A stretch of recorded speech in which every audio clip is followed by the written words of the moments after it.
Special right triangles. Now we can discuss two triangles that the test absolutely loves. Now, why does the test love these two triangles? Both have the property that, with very little information given, we can figure out all the sides and angles. So the test loves to put these triangles by themselves and in larger figures, because just a little bit of information you can figure out so much more. That's why the test loves it so much. So let's talk about these. The first triangle.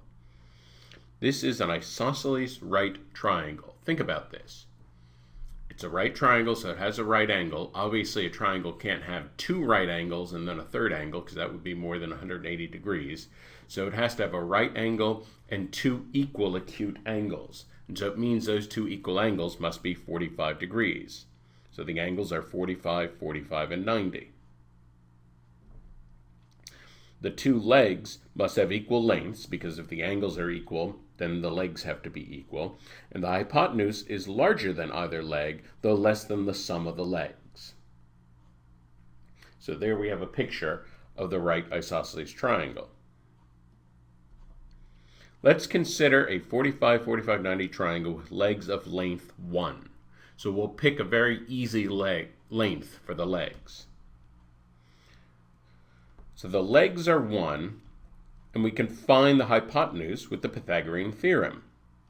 So of course that hypotenuse squared equals leg squared plus leg squared equals 1 plus 1, which is 2. And so the hypotenuse is the square root of 2. Now that was just one 45, 45, 90 triangle, one that just happened to have a leg equal to 1, but the big idea is that all other 45, 45, 90 triangles are similar. They're all similar to each other because they all have the same angles. That means the sides all have the same proportion. That is a really big idea. So in any 45, 45, 90 triangle, it must be true that the two legs are equal and the hypotenuse equals the square root of 2 times the leg. So that is just saying that it has the same proportion as the 45, 45, 90 triangle that we just looked at on the previous slide. We could think of the sides as leg equals s and hypotenuse equals s times square root of 2. We can refer to this triangle in three different ways. A more formal way to refer to it is the isosceles right triangle. That actually implies all the properties right there. We can refer to it as the 45, 45, 90 triangle or the 1, 1, root 2 triangle. And if you remember those three different ways to refer to the triangle, you automatically remember all of its properties. So you have to know this triangle very well, but don't simply memorize it. Instead, make sure you understand why each set of properties implies all the others. So in other words, if you just start out with those sides, it must have those angles. If you just start out with those angles, it must have that ratio of sides. Make sure you understand why that is true. Don't simply memorize it. Notice that if we divide a square in half along the diagonal, we get two of these triangles. So that's interesting. This is one place where this triangle shows up frequently. It makes it very easy to see that the diagonal of the square equals the side times the square root of 2.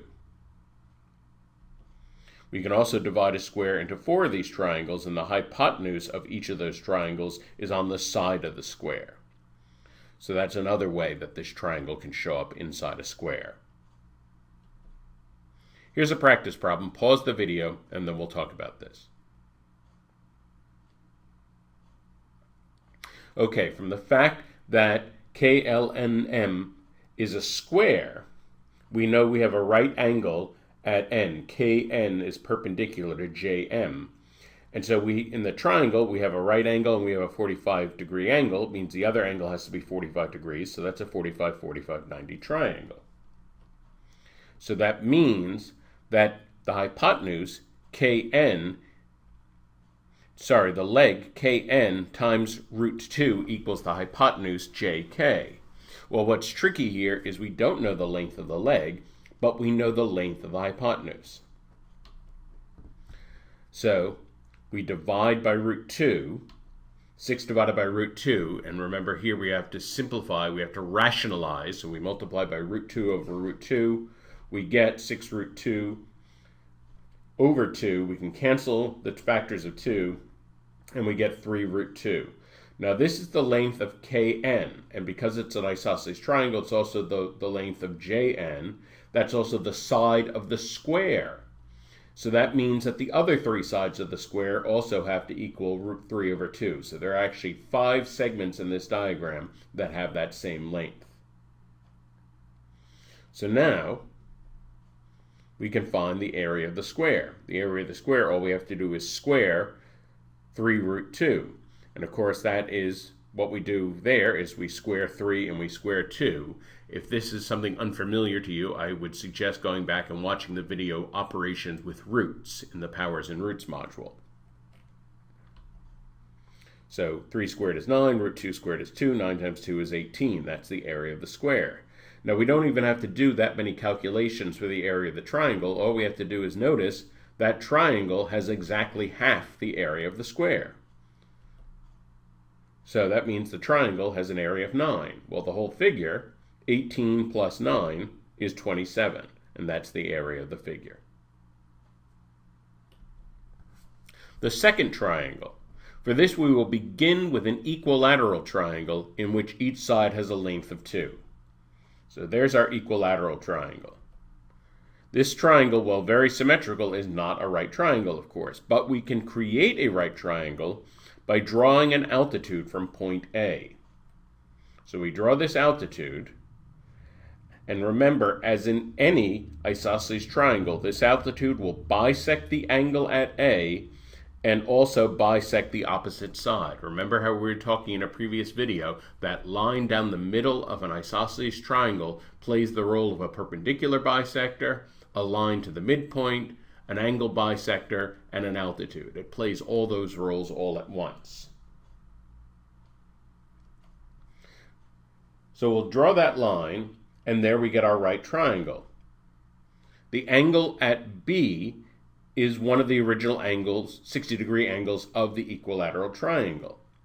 And the hypotenuse AB is one of the original sides. So we actually have a piece of the whole equilateral triangle there.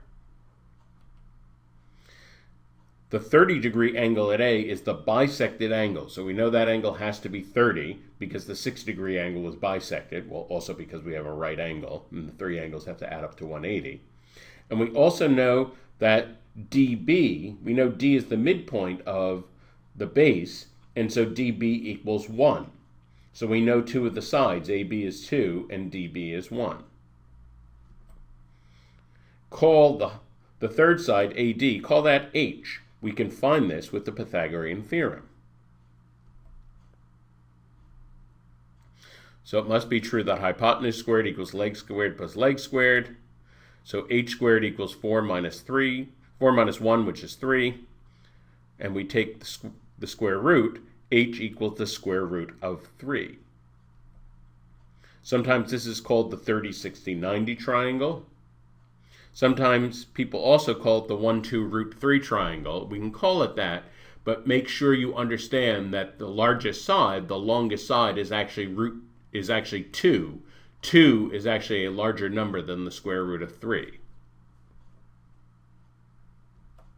And finally, it's very helpful to remember the relationship this triangle has with the whole equilateral triangle from which it comes. In fact, sometimes it's helpful, if you get confused at all, just take your 30, 60, 90 triangle and draw the missing part so that you can see the full equilateral triangle. And that makes it very easy to see where the 60 degree has to be, what side is bisected, and all that. As with the 45, 45, 90 triangle, any 30, 60, 90 degree triangle is similar to this one, and the sides have the same proportion. So let's think about these proportions. Hypotenuse to short leg, 2 over 1 is 2. And so that means that for any of these triangles, the hypotenuse has to be twice the length of the short leg. It also means that the long leg over the short leg equals root 3, or in other words, long leg equals root 3 times the short leg. And so those relationships, those proportions are always true for this triangle because they're all similar to each other. Now that we know the 30, 60, 90 triangle, we can create a general formula for the area of an equilateral triangle with side S. This is an unlikely thing, but it is possible that the test could expect us to know the area of an equilateral triangle. And they would just give us one side. And so it's a handy formula to know. I'll say this again when we get to the end of this process. I do not want you to memorize this formula. What I want you to do is understand where this formula comes from. If you understand it, then you really own it. So let's think about this carefully. We have an equilateral triangle with a side S. We're going to draw an altitude, and of course that divides the whole triangle into two 30, 60, 90 triangles. The hypotenuse of the triangle is S, and ML, the bisected side, that has to be S over 2. And we know that the length of KM has to be root 3 times the short leg. The long leg equals root 3 times the short leg. So the long leg, Km, has to equal S root 3 over 2. Well, once we have that, Km is the altitude, JL is the base, and of course that has the length of S, so all three sides are S. So 1/2 base times height. We're multiplying the base S times S root 3 over 2, and multiply by 1/2. When we simplify, we get S squared root 3 over 4. This is a handy formula to know, but do not memorize it. Once again, make sure you understand the argument and you can reproduce that result on your own. When you can really derive it on your own, then you really understand it.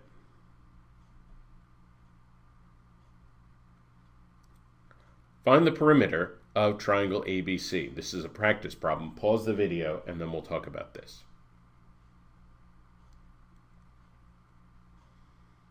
Okay, so the short leg has to be half the hypotenuse, so that's going to be 4 root 3. The long leg is going to be the short leg times the square root of 3. So we're going to multiply square root of 3 times 4 root 3. Again, operations with roots. You'll remember all we do is just multiply the roots. So we get 4 times root 3 times root 3. Well, root 3 times root 3 is 3. So this is 4 times 3, which is 12. And so that's the length of the long leg. So now we simply add things up. We have the hypotenuse, 8 root 3, the short leg, 4 root 3, and the long leg, 12. We can combine the two like terms to get 12 root 3 plus 12. We can't simplify that any further. That is the perimeter. Here's another practice problem. Pause the video and then we'll talk about this. Okay, in the diagram we have a square in the middle and GH equals 10. Well, because that's a square, we know that HM and JL are both perpendicular to the base GK. So we have right angles at the base. And so what that means on each side, what we have is a 30, 60, 90 triangle. And so both of those slanted sides have a length of 10. Those are two congruent triangles on each side. And let's see. The short leg from GM has to be half the length of the hypotenuse, and the long leg, HM, has to be root 3 times the short leg. So the short leg is 5, and HM is 5 root 3. So once we have that, from the properties of the 30, 60, 90 triangle, all right, now we can start figuring out areas. So one triangle would be 1/2 base times height, but we have two identical triangles, so we might as well just figure out both triangles together. That's base times height of the triangles. The base is 5, the height is 5 root 3, and so that gives us 25 root 3. So that's the combined area of the two triangles. Now put that aside for a moment. Now the square. The side of the square, HM is the side of the square, that's 5 root 3. So the area is 5 root 3 squared. Square the 5, that's 25. Square the root 3, that's just 3. And 3 times 25 is 75. That's the area of the square. So now we just add everything together. The total area is the area of the square plus the area of the two triangles, 75 plus 25 root 3. In summary, one special triangle, the isosceles right triangle, has angles of 45, 45, 90, and sides of 1, 1, root 2. So that's one of our special triangles. The other results from dividing an equilateral triangle in half and has angles of 30, 60, 90, and if we put the sides in order of length, it would be 1, root 3, 2. And again, it's very important to go back and think about the relationship that the 30, 60, 90 triangle has to the equilateral triangle. If you understand that, you really understand this triangle. We can use these patterns in proportional reasoning to solve a variety of problems.